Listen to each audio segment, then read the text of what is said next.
teman-teman yang dirahmati Allah, kalau kita punya masalah, kita coba bangun awareness, oh Allah pengen membersihkan dosa-dosa saya nih. Terus kita berdoa, ya Allah bantu saya, ya Allah tolonglah saya, istighfar. Saya kadang-kadang ngerasa nih, kalau ada dosa, ada kesalahan, ada kekeliruan yang saya lakukan, misalnya gitu, kalau saya nggak kuat istighfarnya, bentar lagi akan diuji sama Allah. Ujiannya macam-macam, alhamdulillahnya ujiannya masih ketahan.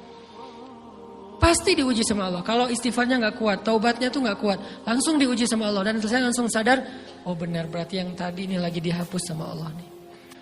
Perkencang lagi, perkuat lagi istighfar. Kenapa? Karena kalau istighfar kita kuat, berarti kan dosa kita dihapus dengan istighfar ya. Otomatis ujian kita durasinya berkurang. Makin kuat istighfar, makin berkurang. Kalau istighfarnya udah mantap, udah selesai, Allah cabut tuh ujian kita. Diganti dengan kebaikan. Jadi teman-teman, kita coba sadari, oh kalau Allah menguji saya, emang saya banyak dosa. Sebelum kita mencari kambing hitam, nyalah-nyalahin orang lain, sebelum kita marah kepada orang lain, kadang wajar kita marah kepada orang lain gara-gara ucapannya, komennya, teks dari dia, wajar. Tapi sebelum itu, marah dulu kepada diri kita atas dosa dan kesalahan kita yang baru saja kita lakukan. Atau yang dulu kita lakuin dan belum benar-benar kita tinggalkan. Kalau kita ngerasa banyak dosa di masa lalu sebelum kita taubat, hijrah, berarti mungkin itulah alasan kenapa sekarang kita diuji setelah hijrah. Kenapa agak-agak harus jungkir balik setelah kita hijrah. Kenapa harus sedikit berdarah-darah setelah kita hijrah.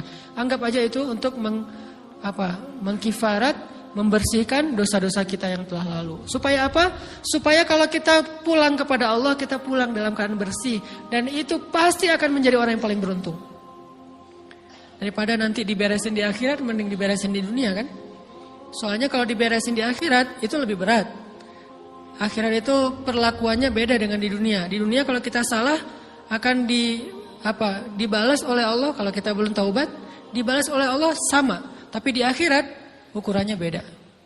Sehingga heran ya, kalau ada orang yang merasa beruntung lolos dari hukuman dunia, dia pikir dia udah lolos dari hukuman Allah.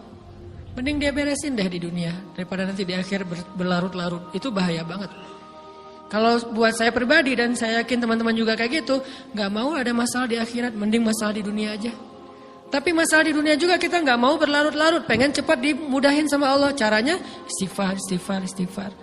Tidaklah Allah memberikan kepada kita ujian kecuali salah satu alasannya pengen menghapuskan dosa. Idza kathurat dzunubul 'abdi walam yakun lahu min amalin liyukaffiraha fabtalahu Allahu bil hazan liyukaffiraha.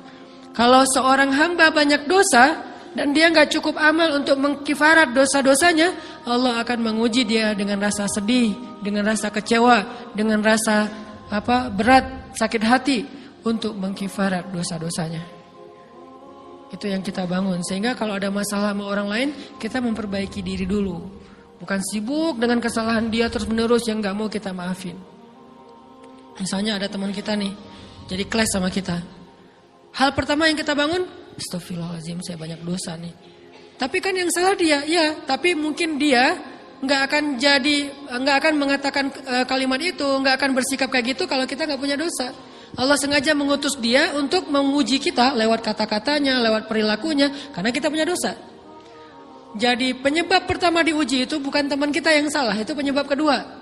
Memang dia salah dan itu harus kita akui, realistis lah. Dia salah, dia nggak pas, dia nggak bijak, dia apa. Oke, tapi yang mentakdirkan dia salah kepada kita, Allah Subhanahu Wa Taala. Kenapa Allah takdirkan gitu? Karena kita masih punya banyak dosa. Allah kirim kita ujian, bisa manusia, bisa alam, bisa dalam diri kita sendiri. Itu semuanya adalah cara Allah untuk menguji kita dan membersihkan dosa-dosa kita. Ini yang kita bangun pertama. Yang kedua, kata Nabi di dalam hadis Bukhari, "May yuridillahu bihi khairan." Yang terkenal kan yufaqihu fiddin, itu yang terkenal. Ternyata ada dua modelnya. Ada may yuridillahu bihi khairan yufaqihu fiddin. Siapa yang Allah pengen kasih dia kebaikan agama, kebaikan, Allah akan buat dia mengerti halal dan haram. itu berarti Allah sayang sama dia. Ini satu model hadis. Ada model yang kedua, mirip redaksinya. May yuridillahu bihi khairan yusib min. Hadis Bukhari. Siapa yang Allah pengen ngasih dia kebaikan, Allah uji. Hah? Kok gitu caranya? Ternyata kayak gitu rahasianya. May yuridillahu bihi khairan, may yuridillahu bihi khairan. Siapa yang Allah pengen ngasih dia kebaikan, Allah kasih dia musibah atau ujian. Kenapa bisa seperti itu, Ustaz? Fa inna ma'al usri yusra, inna ma'al usri yusra. Seolah-olah Allah bilang di dalam ayat itu, kalau kalian mau dapat kemudahan, biasanya lewatnya kesusahan dulu. Kalau kalian pengen dapat keberuntungan, biasanya dapatnya kerugian dulu. Tapi keberuntungan dan kerugiannya pasti nggak sebanding. Keberuntungannya jauh lebih besar daripada kerugiannya. Kerugian itu kayak modal doang, DP. Jadi kalau kita mau dapat kejutan dari Allah, Allah kasih kita DP. DP-nya apa? Ujian, DP-nya musibah, DP-nya rasa nggak nyaman. Itu DP tuh. DP terhadap apa? DP dari Allah terhadap hadiah-hadiah besar yang Allah pengen ngasih ke kita setelahnya. Cuman banyak orang yang menolak DP ini. Sama kayak kita misalnya. Kalau kita mau ngasih dia hadiah, kita kasih dia kayak kejutan dulu. Dia lagi ulang tahun nih, disiram air dulu. Setelah itu dikasih hadiah-hadiah yang mahal. Rela gak disiram air demi hadiah? Rela, udah siramin lagi aja. Kalau setelahnya ada hadiah. Yang kita gak rela, kalau setelah disiram, disuruh bersih-bersih sendiri dan gak dikasih apa-apa. Kan gak rela tuh. Berarti ini bab iman. Yakin gak kalau Allah tetap ngasih hadiah? Kan sabar dan iman itu ternyata tahu aman, kembar. Kalau kita yakin Allah ngasih hadiah setelah ngasih kita DP ujian, ya kita akan sabar. Gak apa-apa deh, bentar lagi mau dikasih hadiah, digini-giniin juga gak masalah. Dibully, diapain sama Allah, biarin aja. Ya Allah saya sabar, kan bentar lagi mau dikasih hadiah nih. Ini masalah yakin. Tapi kalau kita gak yakin, apa sih maunya Allah gitu kan? Begitu kalimat ini keluar, maka yang muncul setelahnya adalah mengeluh, berputus asa, dan gak akan sabar menghadapi ujian. Ujian, kata Nabi, may yuridillahu bihi khairan. Siapa yang Allah pengen kasih hadiah, siapa yang Allah pengen kasih kejutan, siapa yang Allah pengen kasih pertolongan, siapa yang Allah pengen kasih kebaikan, yusib min. Allah akan uji dia dulu. Ini sunnatullah. Sehingga kalau kita lagi diuji, yang kita lihat jangan ujiannya, apa setelah itu. Gimana ngelihatnya Ustaz gak kelihatan? Dengan mata hati. Istafti qalbak, tanya kepada hatimu, kelihatan enggak? Dengan mata hati. Gimana ngelihat dengan mata hati? Dengan iman, saya percaya Allah pasti ngasih kebaikan setelah ini. Orang Allah sendiri yang ngomong, enggak ada satu huruf pun di Al-Quran yang salah. Apalagi satu ayat, apalagi dua ayat. Fa inna ma'al usri yusra. Ditegesin lagi, inna ma'al usri yusra. Tapi usr dulu, baru yusr. Dikasih kesusahan sedikit, dikasih kemudahan yang banyak.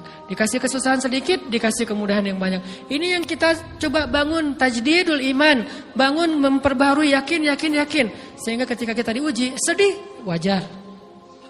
Mengaduh sedikit bukan mengeluh ya. Kalau mengeluh kan nyalahin Allah. Kalau ngaduh, yang namanya orang dicubit kan, itu ngaduh. Tapi kalau, apa sih maunya Allah? Nah itu ngeluh. Antara mengadu dengan mengeluh berbeda. Mengadu, itu manusiawi. Sedih, itu manusiawi. Air mata bahkan bukan hanya manusiawi, itu rahmat dari Allah. Orang yang gak bisa menangis itu yang bahaya. Kalau kita masih bisa menangis, berarti kita masih peka hatinya. Bukankah anak kecil paling sering menangis? Berarti hatinya peka. Siapa lagi selain anak kecil yang paling sering menangis? Cewek. Cowok itu emang gak punya perasaan, makanya jarang nangis. Cewek dikit-dikit nangis. Jangan bilang, cemen banget sih nangis, cengeng apa. Enggak, karena dia perasaannya lebih peka dari kita. Itulah kenapa Allah menitipkan bayi kepada perempuan. Kalau dititipin ke laki-laki, hancur.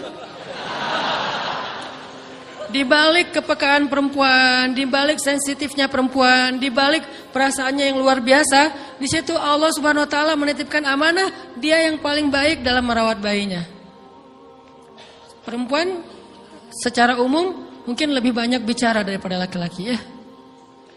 Walaupun ada orang yang perempuan pendiam banget, ada yang nggak ngomong sama sekali, misalnya diem-diem aja, ada. Tapi secara umum perempuan lebih banyak berucap daripada laki-laki. Emangnya ini kekurangan? Bukan. Ini kelebihan. kalau dia berikan itu dalam hal yang tepat. Apa yang tepat? Mendidik anak. Justru karena perempuan banyak ngomong, lebih baik dalam mendidik anak daripada laki-laki. Laki-laki itu kurang mendidik, kurang mengedukasi kepada anak dengan usia tertentu karena dia jarang memahamkan. Salah hanya marah, salah hanya ditegur. Kalau ibunya jelasin, nah gini sebelum tidur ibunya yang ceritain banyak cerita. Saya sendiri ngalamin. Sering mana seorang ayah sama ibu interaksi sama anak dalam bentuk verbal. Sering ibu. Jadi menangis itu rahmat dari Allah. Gak apa-apa, nangis saja.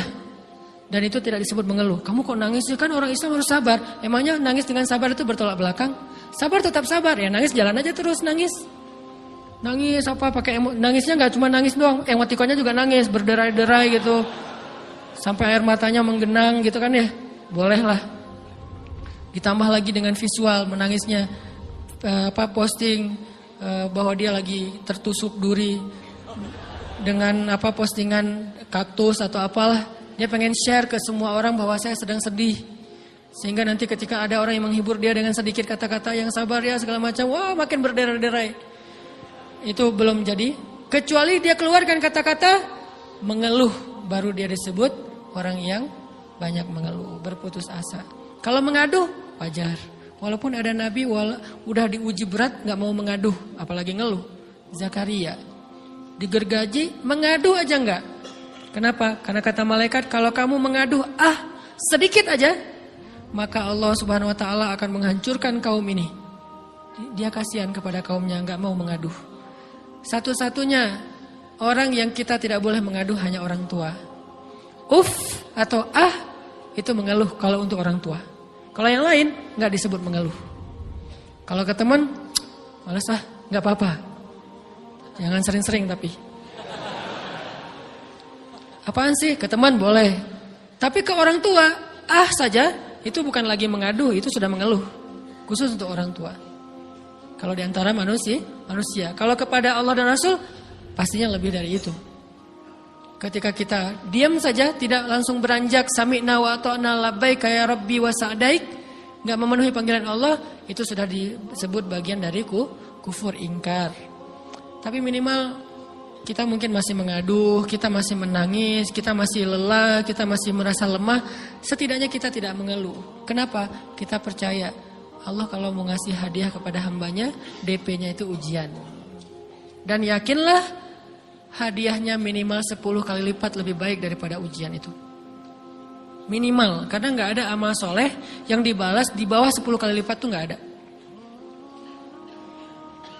Amal soleh, amal ya bukan niat. Amal yang udah kita kerjakan minimal dibalas 10 kali lipat. Minimal, maksimalnya bighairi hisab, tanpa batas.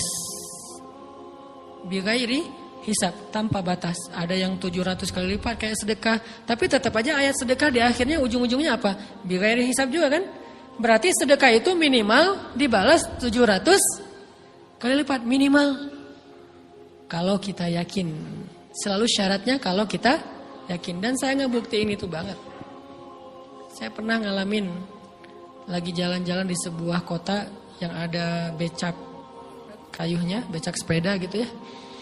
Jalan terus saya bilang, Pak berapa ongkosnya? 20.000. Udah naik aja 20.000. Karena kita keliling-keliling kota, ternyata saya jadi kasihan sama dia 20.000. Kasihan kan 20.000 dibayar keliling kota, walaupun pas mampir beberapa tempat mungkin dia dapat tips ya.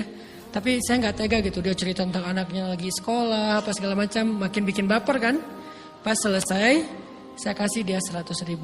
Dari 20.000 dikasih 100.000 karena kasihan. Dan saya yakin nggak mungkin sedekah itu sia-sia. Kan Nabi bersumpah kan, demi zat yang jiwaku di dalam genggamannya, tidak berkurang harta karena sedekah. Demi Allah kata Nabi, nggak berkurang harta karena sedekah. Berkurang harta karena belanja, ya. Berkurang harta karena pacaran, banget. Modal banget kan, apalagi buat cowok. Tapi berkurang harta karena sedekah? Gak mungkin kata Nabi. Demi Allah gak berkurang harta karena sedekah. Berkurang harta karena istri? Enggak. Karena memberi kepada istri itu pahalanya lebih gede daripada sedekah. Makanya ngemodalin pacaran setelah nikah itu tumbuh berkah. Modal pacaran sebelum nikah itu apes. Jadi kalau pengen modal nih, ngemodalin cewek, traktir, ngapa-ngapain, bayarin, jangan sebelum nikah. Sebelum nikah jadi orang pelit aja, nggak apa-apa. Tapi setelah nikah, jor-joran ngasih, apalagi yang, bayarin semuanya. Kenapa? Pahalanya lebih gede daripada sedekah. Bahkan lebih gede daripada infak fi sabilillah. Seorang suami memberi nafkah istri, itu pahalanya terkadang lebih besar daripada kita berinfak untuk fi sabilillah, untuk korban perang. Saya heran kalau ada orang sedekahnya rajin tapi ke istrinya kikir, aneh, berarti dia nggak ngerti konsep. Padahal memberi kepada istri itu sebenarnya nggak pernah sih. 100.000 deh, karena kan kecil, saya kasih 100.000. Ternyata begitu saya kasih 100.000, dia doa. Nah ini nih pentingnya sedekah ke orang yang membutuhkan tapi nggak minta-minta, dia tulus. Dia langsung doa, ya Allah Pak, mudah-mudahan rezekinya lancar, berkah, bertambah dan segala macam, bahagia keluarganya. Doa-doa ini semuanya dikabulkan dalam hitungan hari. Pertama, bertambah bahagia rumah tangganya, dapat kecupan dari istri. Dia nganggap suami saya cowok banget sih, mulai satu nih. Dua, demi Allah, selang 15 jam kalau nggak salah, karena waktu itu malam, besok paginya ada orang yang ngejar-ngejar saya pengen ngasih hadiah. Ustadz, saya pengen ketemu Ustadz. Maaf, saya nggak bisa ketemu sekarang, lagi rush, lagi tight schedule, gitu-gitulah, sok-sok gaya nggak jelas gitu ya. Terus Ustadz, saya pengen banget ketemu. Dia nggak ngomong pengen ketemu apa. Kalau dia bilang mau ngasih duit kan langsung saya prioritaskan kan ya. Berhubung dia nggak ngomong, ya udahlah, saya sok-sok jual mahal gitu. Tapi yang namanya rezeki kan gimana kita tolak, dia datang kan. Saya nolak. Pokoknya sebentar aja 5 menit gak akan ganggu waktu Ustaz. Ya udah besok pagi ya pas breakfast gitu. Pakai gaya-gaya dikit breakfast. Pas breakfast, oh ya siap Ustaz. Jam berapa? Jam 8. Udah janjian jam 8. Mungkin orangnya nih dengar live streaming, Pak jazakumullah khair jaza. Makasih banyak, mudah-mudahan Allah tambahkan rezekinya. Terus beliau besok mau flight ke luar kota jam 8. Akhirnya ngubungin lagi malamnya, Pak Ustaz maaf gak bisa ketemu besok. Karena saya jam 8 itu jadwal terbang. Oh ya udah nggak apa-apa. Seneng dong saya nggak jadi ketemu kan. Tahu gitu kan nyesel saya tuh. Seneng. Besok pagi jam 6 Pak Ustadz. Alhamdulillah ternyata penerbangan saya di-delay ke jam 11. Allah delay penerbangannya demi ngasih rezeki buat saya. Kan luar biasa kan. Nah, ini hikmah kepedean saya, kegeeran kepada Allah gitu. Di-delay demi saya. Kan kadang-kadang GR ya depan Allah ya. Robbi akroman kan gitu ayatnya. Allah memuliakan saya dengan istighfar tetap. Akhirnya saya bisa ketemu Ustaz. Saya nggak baca WA-nya. Terlambat baca, baru baca jam 8. Dia udah mulai agak putus asa. Kayaknya udah gak mungkin ketemu nih. Jam 8 pas saya baca, ternyata orangnya nggak di delay. Ya udah saya balas, ya udah sekarang saya tunggu ya jam 9. Maaf cuma sebentar. Nggak apa-apa Ustaz 5 menit. Datang dia. Datang ngasih apa coba? Ngasih duit 200 juta. Demi Allah, cuman berselang beberapa jam, saya tolak-tolak. Tahu gitu Pak, datang malam ini aja.